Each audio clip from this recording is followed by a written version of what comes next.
pintu perlintasan kereta api itu bukan untuk melindungi kendaraan, tapi untuk melindungi perjalanan kereta api. Makanya kendaraan lain harus berhenti. Kecelakaan itu bukan hanya Bapak yang kena, semua kena. Contoh Bapak karena keterodoran, pelanggaran, terus jadi kecelakaan. Yang susah bukan Bapak tok, kereta otomatis nanti juga terhambat.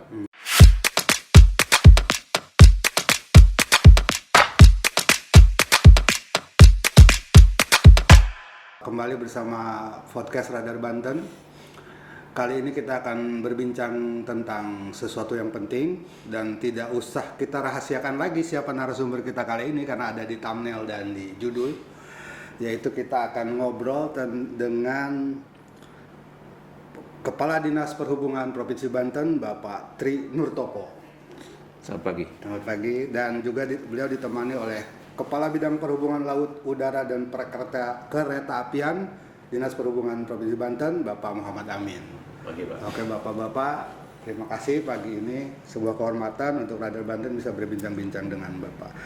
Nah, kali ini kita secara spesifik akan berbincang tentang lintasan kereta sebidang.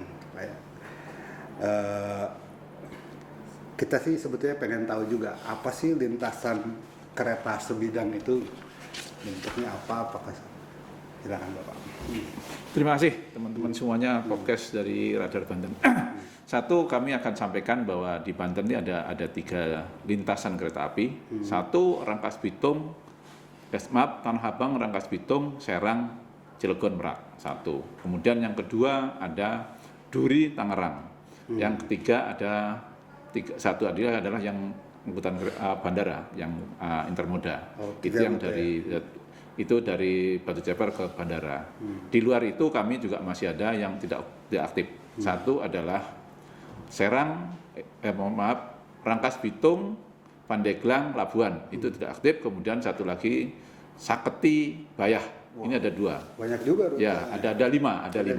Ada lagi satu yang rencana pembangunan adalah yang MRT, East West, yang kita kebagian dari Kembangan sampai di Balarja. Ini mungkin kita masuk dulu, apa sih kereta api yang ada di Banten. Kemudian ada rencana dari Kementerian Pusat bahwa untuk yang Rangkas Bitung, Pandeglang, Labuan akan segera dilakukan reaktivasi. Jadi itu sudah mati saya ingat informasi yang saya terima tahun 72. 72 mati ya. Mati, akan diaktifkan kembali. Sebenarnya sudah program sudah lama, tapi ada kondisi Indonesia yang COVID kemarin akhirnya kita mundur-mundur. Tapi Kementerian Pusat sekarang ini lagi bangun yang namanya Stasiun Rangkas Bitung Ultimate dalam arti dia bagus nanti. Tahun ini sudah mulai, tahun 2024 selesai. Mudah-mudahan itu makin Banten makin bagus dalam pelayanan kereta api. Nah, kenapa saya sampaikan itu dulu? Kenapa kita harus mengikut juga masalah keselamatan pengguna jalan? Karena dari 2 lintasan yang aktif, yaitu Tanah Abang, Rangkas Bitung, Serang, Cilegon, dan Merak, dan yang Duri, Tangerang, ini ternyata di Banten tuh ada menurut data tahun 2021, itu ada 213 perlintasan namanya, nanti baru ada sebidang atau tidak bidang setelah ada penanganan. Jadi ada 200 sekian melintasi jalan raya ya. biasa. Okay. Tapi ada juga dari situ sudah ada yang flyover. Ada 12, kemudian underpass ada 3. Nah, ini yang akhirnya harus kita tangani. Nah, kenapa kita harus pikirkan masalah perlintasan? Perlintasan karena situ sering terjadi kecelakaan. Terakhir yang di Banten yang agak ekstrim, yang agak besar adalah kecelakaan di perlintasan KA nomor 208, kilometer 101 plus 598, Desa Silembu, Kragilan, Kabupaten Serang, yaitu pada tanggal 26 Juli 2022 jam 10.30 dengan korban meninggal 9 orang dan korban luka-luka 22. Ini yang harus kita menjadi perhatian khusus lah. Walaupun kita juga sebelum kejadian ini kita sudah ada masang. Seingat saya tuh tahun 2002 atau 2003 kita sudah masang dulu kecelakaan yang mungkin masih diingat lah di Kebaharan. Itu dulu orang yang akan diarah kena di situ. Akhirnya kita waktu itu langsung kita masang itu 7. Itu sudah kalahkan. Kemudian kita ada perkembangan kita juga membangun yang lain. Nah, inilah yang kenapa, karena perlintasan itu kita tidak bisa mengabaikan karena itu termasuk titik rawan kecelakaan. Dan kecelakaan biasanya besar di situ, gitu. Itu Mas. Jadi yang rawan kecelakaan itu adalah lintasan yang langsung Sebidang namanya. sebidang Ya. dengan jalan raya, Ya. tidak lewat flyover atau underpass. Ya. Oh, itu ada 200 sekian. Bukan, itu yang 213 total termasuk yang Total. flyover dan underpass. Tapi yang itu jadi kurangi 15, jadi sekitar 198-an. Masih banyak juga Pak ya. Masih. Nah, lalu kira-kira untuk memang telah terjadi sesuatu yang tidak diinginkan, lalu kira-kira program apa yang sudah dan akan dilaksanakan oleh Dinas Perhubungan untuk mengurangi kerawanan, Ya. tingkat kerawanan di pelintasan sebidang? Ya, kita mulai tahun 2004 seingat saya itu, yang tadi yang setelah kecelakaan yang di Kebaharan, kita sudah mulai bangun, terus kita ke belakang juga kita bangun, sekarang udah 22. 22 kita punya, dari 22, tahun ini kita ada masang 3. Termasuk yang penanganan yang Silembu yang kecelakaan Silembu, ya, Pak. tahun 2022 itu. Mudah-mudahan kita akan berupaya ke sana, tapi karena ada hal-hal sebenarnya kewenangan provinsi adalah yang jalan provinsi. Tapi kita tidak bisa mengabaikan yang lain-lain. Makanya kami selain yang 7 itu ditangani kita. Itu karena jalan provinsi. Yang lainnya ada 15 ditambah 3, nanti kan kami kerjasama dengan kabupaten kota. Karena status jalannya kabupaten kota. Ini yang harus kita samakan. Operasional alat, kemudian pemeliharaan ada di kami. Hanya kita minta bantuan untuk teman kabupaten kota untuk penempatan petugas, karena tanggung jawabnya petugas ini juga harus dipikirkan, karena ada hal-hal yang di belakang itu, ada honor kan harus dipikirkan. Itu yang harus kita sampaikan. Kabupaten kota. Ya. Oh, jadi provinsi menghandle Peralatan dan operasional. dan Operasional, ya. kabupaten kota bisa menghandle soal SDM-nya. Di luar yang kabupaten kota bangun sendiri ya. Di luar. Ya, karena kemarin sampai tahun kemarin Cilegon sudah 8. Bangun sendiri. Bangun dan otomatis dioperasikan, kemudian Kabupaten Tangerang juga bangun. Ini yang di luar. Baik, dari data yang ada di Dishub, itu lintasan yang paling banyak ada di mana, lalu tingkat kerawanannya kayak apa? Kayak misalnya kalau nggak salah di Batu Ceper kan juga lalu lintasnya padat. Ada nggak petanya itu Bapak punya? Kalau yang paling besar sebenarnya yang makin panjang dilintasi itu makin besar. Secara logisnya kan. Ya. Yang lintas yang panjang-panjang adalah Kabupaten Serang. Kabupaten Serang, baik. Ya, jadi itu paling Serang, nanti jumlahnya di situ awal. Nah, kemudian untuk yang perhitungan yang awal sebenarnya kita harus bicara kalau makin banyak arus kereta api perlintasan itu otomatis terjadi pemotongan dalam arti kita harus antrian makin panjang. Yang sudah kami titipkan adalah untuk yang sudah operasional KRL. KRL ini kan sudah 15 menit, 20 menit, 15 menit lah. Ini kan makin sering ditutup, makin banyak antrian. Nah, ini nih contoh yang paling ekstrim adalah pada saat kita bilang di wilayah Tangerang, Serpong atau ini. Di Serpong itu kereta api kalau pagi sekitar 5 menit sekali. Otomatis pada saat sebelum kereta lewat sudah ditutup. Anggaplah 1 menit. Setiap 4 menit sekali dia baru jalan. Ini kan yang terjadi antrian. Makanya kami juga ketemu dengan teman-teman PU lah gitu, karena sesuai kewenangan kalau dimungkinkan itulah jadi yang flyover atau underpass yang tidak sebidang. Istilahnya adalah tidak sebidang. Itu pada underpass atau sebidang underpass atau flyover. Kami sudah mengusulkan, kemarin kami diskusi dengan teman-teman PU, satu adalah yang di Serpong, yang kedua yang di Jombang, Kota Tangsel, satu lagi adalah Jalan Sudirman, Kota Tangerang, bukan Sudirman Serang ya. Nah, itu ada 3 yang sudah komunikasikan, mudah-mudahan bisa prioritas lah, karena itu 3 ini arus keretanya tinggi sekali sudah. Gitu. Ini yang coba kami mengurangi konflik itulah gitu. Traffic keretanya tinggi, lalu lintasnya juga tinggi, yaitu karena ada hambatan akhirnya panjang lah antrian. Nanti yang sibuk juga kita juga. Sibuk Bapak juga. Gitu.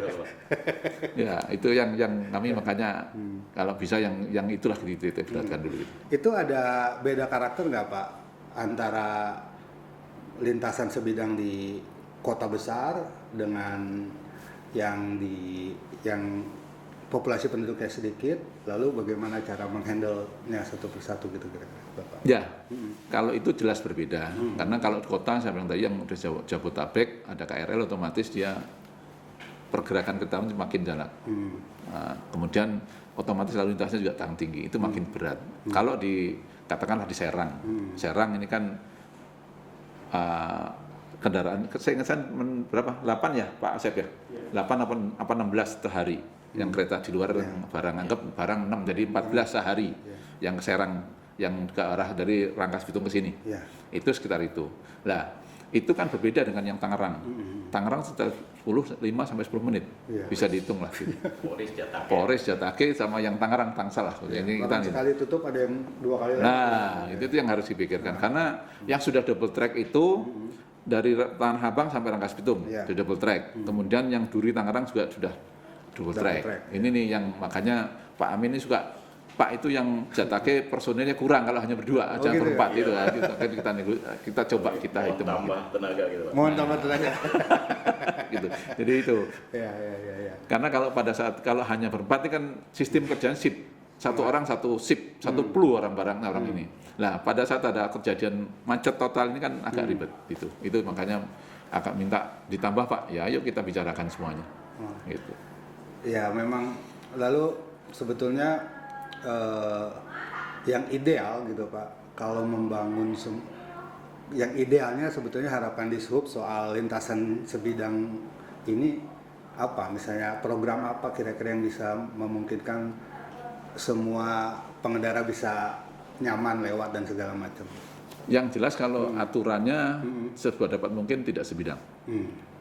Tapi underpass. Nah, terus ada biaya yang besar. Makanya kami juga kalau yang sudah ini kami ada stepping yang berikutnya adalah kita jaga dengan perlengkapan. Dalam arti kita ada pasang alat tadi. Setelah itu kita turunkan lagi dipasang alat tapi tidak ada petugas atau hanya petugas. Yang ketiga kita hanya ngasang rambu. Nah, mungkin ini yang rambu itu ada persyaratan juga minimal ada berapa ini ada aturannya di dalam perkereta apian. Ya, lalu benarkah misalnya ada perlintasan sebidang yang informal misalnya yang tidak diketahui oleh dinas, apakah sudah dicek apa gimana? Kadang-kadang kan katanya sih ceritanya ada juga orang bisa melintas sembarangan misalnya atau gimana di. Kalau itu kami juga punya datanya. Ada juga datanya. Kami data. Jadi biasanya kan namanya perlintasan sebidang liar. Yang terkenal di sini kan ada pengawasan resmi, tidak resmi, dan itu ada dalam kurung tidak resmi disampaikan adalah yang liar tadi. Jadi ada resmi itu tercatat. Tercatat juga yang liar di kementerian. Itu ada nama-namanya, ada JPL-nya, nomornya ada. Nah, yang tidak tercatat ini biasanya adalah pengembangan kawasan. Biasanya tadinya perumahan orang nyebrang sedikit, akhirnya lebarin sepeda motor, lebarin mobil. Nah, ini yang terjadi di lapangan. Jadi kita juga enggak tapi kita tidak bisa tutup. Akhirnya kami juga sering konsolidasi lah. Konsolidasi itu bisa beberapa jalan digabung. Jadi perlintasan jadi sedikit. Tapi sudah berapa kali nyoba ada perlawanan. Ini yang agak ada dari masyarakat. Karena alasan kalau saya digabung saya jauh Pak. Sedangkan saya mau ke situ. Itu bahasa yang di lapangan seperti itu. Nah, berarti kalau semuanya sekarang itu membutuhkan berapa SDM Pak untuk menangani semua lintasan ini? Apakah banyak? Apa memang sanggup dari provinsi? Apa memang benar-benar harus ke kabupaten kota kan gitu? Ya, karena sesuai dengan ketentuan kewenangan tuh ada pembagian kewenangan. Sebenarnya yang dimaksud dengan kewenangan itu berdasarkan sesuai dengan jaringan jalannya, jalan rayanya lah banyak. Kalau itu jalan kabupaten kota, kewenangan dari kabupaten kota. Kalau itu jalan provinsi, kami dinas perhubungan. Kalau itu jalan nasional itu ada di kepentingan pusat, kementerian perhubungan. Nah, kementerian perhubungan di bidang kereta api di sini kan ada balai teknik kereta api. Itu wilayah 1, kelas 1 di Jakarta ini bahasanya seperti itu. Nah, kami untuk yang jalan provinsi sementara ini sudah selesai. Sudah selesai semua provinsi? Sudah terpasang. Karena hanya ada 15 itu ya? Bukan, ada 8. 8. Satu personelnya sementara masih ditangani oleh Kota Serang yang di Kroya yang di Kasmen. Nah, yang lain itu kita sudah punya kita. Contoh yang ini Bogek itu udah punya kita. Bangunannya kita, pintu petugasnya juga kita. Jadi selama itu jalan provinsi kita ambil. Nah, itu tinggal satu atau dua ya? Kroya sama Pamarican juga yang di Kasmen. Nah, karena itu nanti kita coba kita negosiasikan teman-teman apa harus kita tangani sendiri atau masih tetap harus bersama. Ini yang akan kita coba. Karena sesuai kewenangan jalannya itu. Oke, karena kalau di sub sebetulnya sesuai kewenangan ya dia sebetulnya hanya mengurus Jalan obligasi jalan yang provinsi saja. Ya. Tapi kemudian membuka juga kemungkinan untuk bekerja sama dengan kabupaten kota karena ternyata mungkin lebih banyak lintasan yang di Betul. kabupaten kota. Oh, terus sejauh ini gimana Pak? Ada hambatan apakah baik-baik saja dengan kabupaten kota untuk ngurus ini? Karena kan sebetulnya kan yang terjadi yang kemarin itu kan juga sebetulnya di Jalan kabupaten. jalan kabupaten kan. Gimana? Ya kita biasanya setelah kita sering rapat lah, sering koordinasi. Akhirnya ya sudah kalau memang kami harus masang, tolong bikin surat. Surat dalam arti kan kita juga kan harus tunjuk pimpinan. Contoh yang Cilebu, waktu itu akhirnya dari kabupaten ngajukan surat, akhirnya kita dapat 3 ya tahun ini. Bantuan ya Pak. Bukan, berarti kita bangunkan 3. Nah itu lokasinya sekitar situ. Ada pesantren, ada satu Gojali sama yang Cilebu. Jadi 3 itu sekitar itu. Itu yang tahun ini. Tahun depan kita juga mengusulkan lagi. Nanti kita komunikasikan lah gitu. Oke. Baik karena urusan provinsi sudah dianggap selesai, lalu kemudian Bapak sekarang memetakan apa persoalan di kabupaten kota, kira-kira yang menjadi prioritas untuk tahun depan, apalagi nanti mungkin double track udah jalan, lalu Maja kan menjadi bagian integral dari transportasi Jabodetabek, itu apa prioritasnya Pak kira-kira? Prioritas kita untuk yang keselamatan kita ya tadi kita diskusi dengan teman-teman kabupaten yang dilewati karena sekarang Pandeglang kan belum punya perlintasan kereta api karena belum aktif kan. Oh iya yang di Jadi kita sering lagi buat komunikasi. apa ada orang keretanya gak lewat. Kita komunikasi dengan teman-teman kabupaten kota. Ayo kita diskusikan. Kayak contoh kemarin dari Disub Cilegon, Pak bantu kita dong. Ya sudah bikin surat. Jadi kita tetap koordinasi. Saya kebetulan sering komunikasi di sini. Kita ada forum Renja lah, ya forum Renja itu kan kita komunikasi dengan kabupaten kota. Apa sih kebutuhan kita diskusikan. Kalau kita bisa, Kan saya sampaikan, oke, kita sampaikan. Karena kalau bisa tapi ada suratnya resmi. Karena kan pertanggungjawaban kita. Jadi untuk dengan kabupaten kota sebenarnya sih nggak ada masalah. Udah nggak masalah, berarti tinggal kurung aja ya. Betul. Nah berarti prioritas tahun depan kira-kira ya itu tadi, apakah yang mana yang akan dibantu untuk segera dibereskan gitu, segala obstacle-nya udah ada Bapak? Sudah, jadi kita coba per tahun kita coba stepping lah gitu, karena kan kita juga harus hitung anggaran yang disediakan ke kami. Tahun ini kita dapat bisa masuk 3, tahun depan informasinya kalau nggak ada perubahannya, karena kan masih akan dibahas lagi, itu kita mengusulkan 3. Oh iya, berarti gini Pak, kita mungkin semua pengen tahu perlintasan yang ideal itu harus ada apa aja sih, misalnya palangnya kayak apa gitu, secara hardware maksudnya apa aja, lalu kayak gimana gitu. Ya, jadi Harus untuk yang secanggih apa juga gitu misalnya. jadi gini, kalau kita anggap yang perlintasan sebidang, yang tidak sebidang nggak usah lah, Ya, udah selesai lah, gitu. Udah selesai lah gitu. Nah, yang perlintasan sebidang selain ada pintu, kami juga harus ada namanya early warning. Jadi 1 kilo sebelum perlintasan itu ada informasi ke pintu teman penjaga. Ada kereta tutup segera. Itu ada namanya IWS.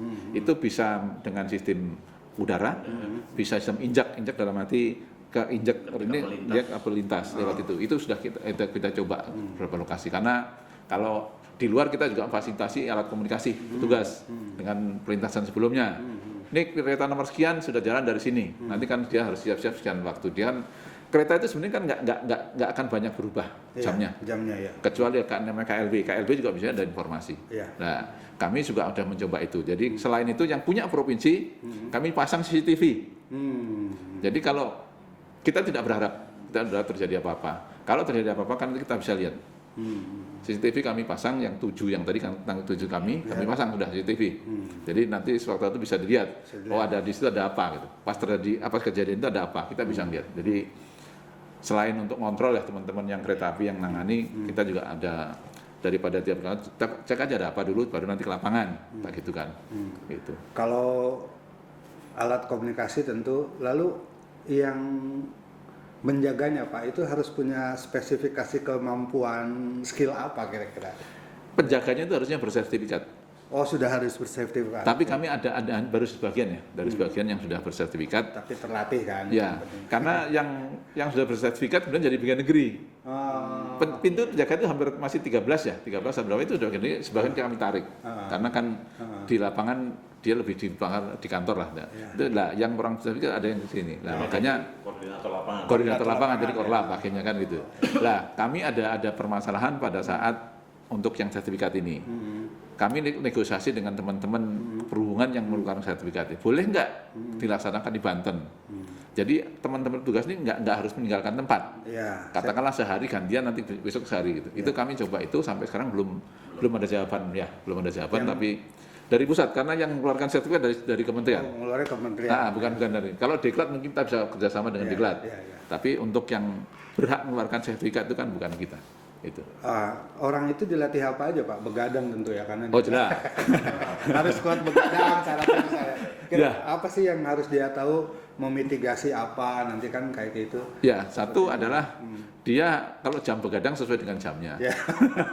Yang kedua dia harus ngerti Ya. jam-jamnya, jam-jam kereta api.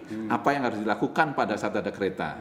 Terus yang ketiga kita juga menginformasikan, melatih teman-teman kalau terjadi apa-apa. Katakanlah ada kendaraan macet gitu ya. Nah, itu apa yang harus dilakukan? Dia kan harus lari ke arah kereta yang ini, dia harus dapat mungkin menghentikan kereta itu. Dengan lari masang bendera gini prosedur menghentikan kereta juga ada ya? Kalau kecelakaan Iya, maksudnya ada ya? Ada kita sampaikan itu. Nah, kami berharap kan tidak terjadi apa-apa. Nah, kondisi itu harus ngerti teman-teman yang di lapangan. Satu hal yang paling bahaya adalah kalau itu sudah ada pintu perlintasan, terus tidak ada orangnya, ada apa? Sini mungkin ada masalah, ada apa? Itu tidak tutup, otomatis masyarakat tahu saya akan masuk karena tidak ditutup. Nah, itu yang harus ada teman-teman lapangan harus sadar itu.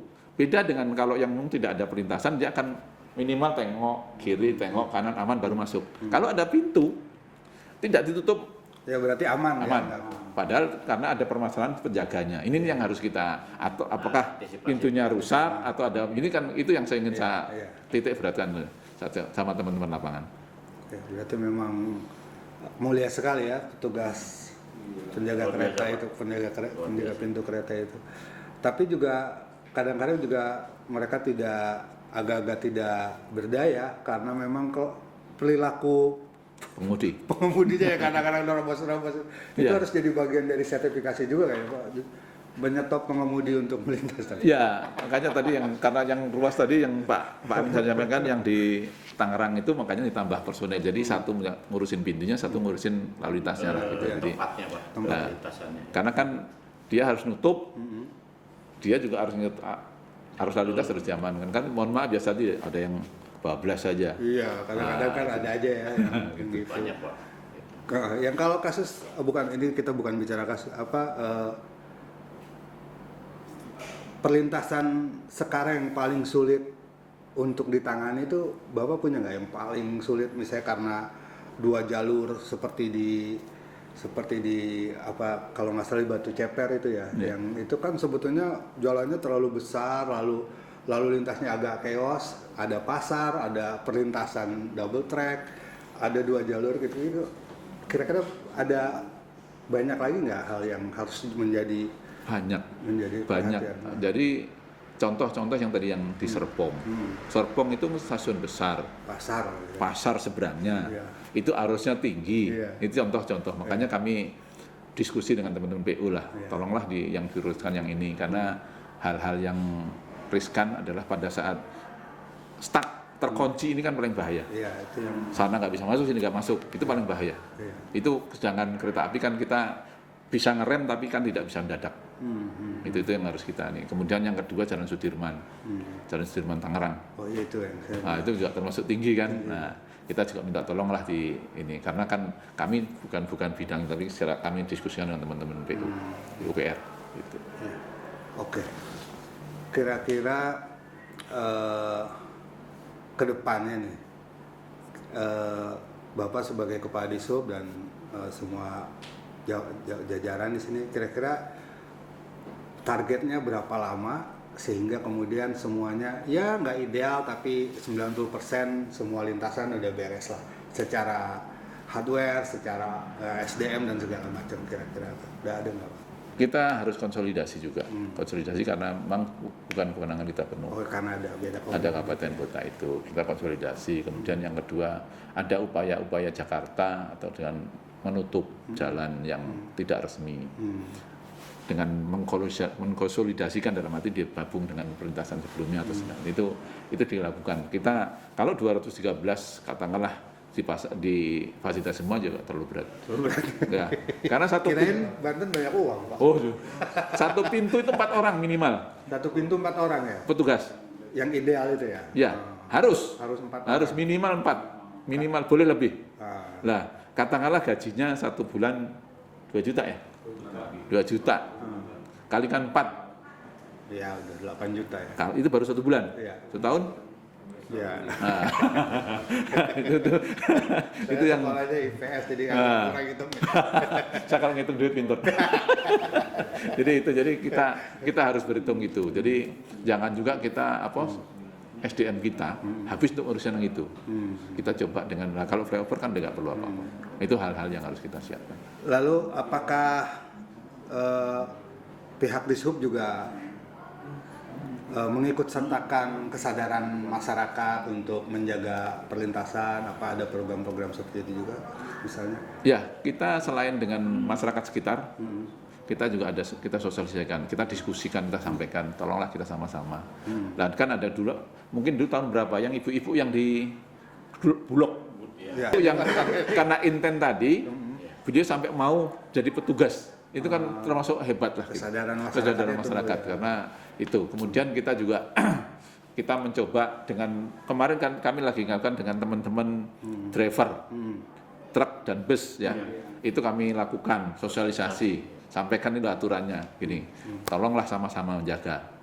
Nah, ini yang akan digunakan. Nah, untuk yang kendaraan pribadi mah agak susah. Karena kita juga susah menjangkaunya, paling itu kita sampaikan di dalam shortmess kita lah, hotmess kita coba informasikan itu. Ya ini hasil ini nanti kita sampaikan kan teman-teman di podcastnya Radar, otomatis juga untuk masyarakat. Iya, insya Allah. Itu. Ya kondisi yang harus teman-teman ketahui satu adalah pintu perlintasan kereta api itu bukan untuk melindungi kendaraan, tapi untuk melindungi perjalanan kereta api. Makanya kendaraan lain harus berhenti. Ya. Itu yang harus, karena persepsinya loh itu kereta api kendaraan, yang dia punya jalan sendiri. Ya. Dia areanya ditutup agar dia nggak masuk, itu bahasanya. Jadi kendaraan itu, jadi kendaraan bermotor maupun lainnya harus berhenti. Itu ada diatur dalam PP nomor 72 tahun 2009 tentang lalu lintas dan angkutan kereta api. Nah itu bahasanya. Diatur Ya, kemudian di dalam peraturan Dirjen Perhubungan Darat tahun 2018, pengendara kendaraan wajib berhenti. Wajib berhenti. Ketika sinyal sudah berbunyi, palang pintu sudah mulai menutup dan atau ada sinyal di sana lain, itu wajib berhenti. Wajib berhenti. Jadi otomatis mengutamakan itu. Mau ada pintu, mau ada enggak, itu harus berhenti. Makanya sekarang namanya itu ada kita simbol dari berteman. Berhenti, tengok kiri kanan, baru jalan. Berteman. Ya, berhenti, tengok kiri kanan, baru jalan. Ya, Nah, namanya berteman. Berteman. Gitu. Oke, gitu. Jadi mungkin ada teman-teman suka di dalam undang-undang LLAJ kan ada 7 prioritas Undang-undang jalan. lalu lintas. Nah, lalu lintas jalan itu ada 7 prioritas kendaraan. Memang kereta api tidak masuk. Kenapa tidak masuk? Dia di atas itu. Karena di atas lalu Ya. lintas. Contoh, katakan ada uringan presiden, kalau kereta api harus berhenti. Bahkan iringan-iringan presiden pun berhenti. Kan ada prioritas ini, ada satu ambulan, Ya. damkar, kemudian ambulan, kendaraan pimpinan lembaga ini kalau ada kereta api harus berhenti. Ya. Bahkan ambulan juga Ya. ya. Oke. Karena memang prioritasnya dia lebih tinggi daripada yang bawah. Ini kan ada urutan. Saya pernah lihat video di TikTok itu, bahkan pemadam kebakaran pun nunggu kereta lewat. Ya. Karena memang sebegitunya. Ya. Karena urutannya memang dia damkar nomor 2, Damkar nomor 2 ya. kereta api nomor 1. Itu ada saat di persintasan ya, kita sendiri itu. Jadi memang kita harus menumbuhkan kesadaran masyarakat bahwa sebetulnya pintu ditutup itu bukan melindungi dia, tapi memang Kereta api. untuk memperlancarkan kereta api. Itu. Sebagai puncak dari hierarki Prioritas. lalu lintas ya. Prioritas lalu lintas. Gitu. Ya, target sudah, yang dilaksanakan sudah. Lalu sejauh ini kira-kira direview aja 2023 kan mau habis. Lalu review Bapak terhadap program perlintasan sebidang dan tidak sebidang ini sejauh ini bagaimana? Dan Pak Amin menjelaskan yang dibangun tahun ini dulu, yang 3 itu. Posisi sampai kapan harus selesai itu? Silakan, Pak Amin. Untuk di 2023 ini kan ada masih juga beberapa pelintasan yang liar, Pak. Tetapi kalau dilihat dari aturan lebih dari 2 meter dan kebutuhan masyarakatnya mendesak gitu. Artinya ini patut diberikan perlintasan yang sesuai dengan aturan gitu.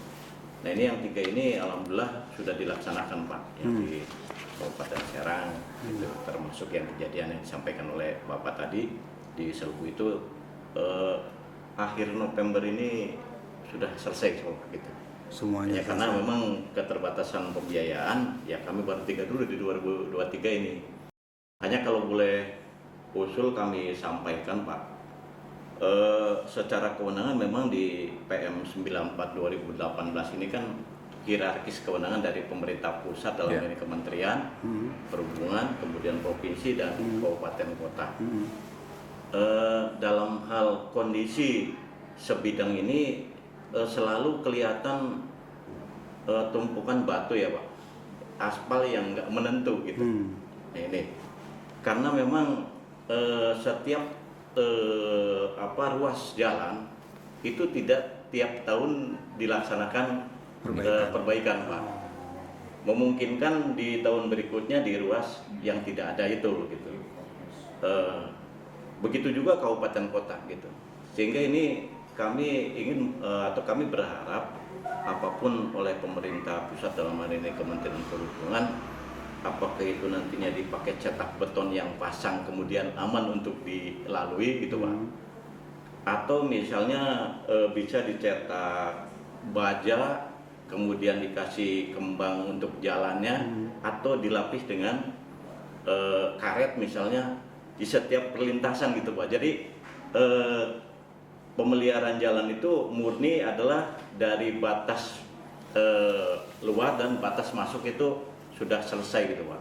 Nah ini baru ada keseragaman gitu. Itu harapan yang kemudian pada saat kami melakukan sosialisasi ke teman-teman pengusaha angkutan juga, ini selalu dipertanyakan kenapa lintasan sebidang ini selalu kelihatan batu dan susah, dan menjadi alasan kemudian rel ini menjadi nyangkut dan lain sebagainya.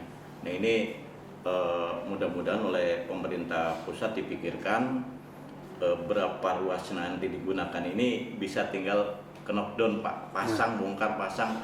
Kami kira itu yang paling kami harapkan ke depan gitu.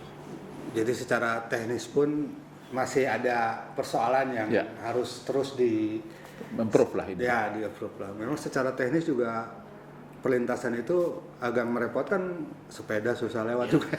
Itu yang Secara teknis harus diseragamkan kan gitu. Ya, karena kan gini, yang tadi Pak Amin sampaikan, dengan adanya kerusakan jalan di tengah otomatis nggak lancar. Antrian lagi nambah kan gitu. Kalau itu yang tadi Pak Amin kan semua sudah cetak lancar kan tidak ada hambatan. Dia waktunya sempit, ada hambatan, akhirnya makin panjang. Makin ruwet aja. Yang contoh yang bokek lah, bokek kan itu sudah dipasang, ditambah lagi tinggiannya rel karena memang kemarin kan ada peningkatan kapasitas tuh, tambahkan rel, akhirnya lama di situ. Itu kan antrian, terutama yang dari sini, dari sana sih aman.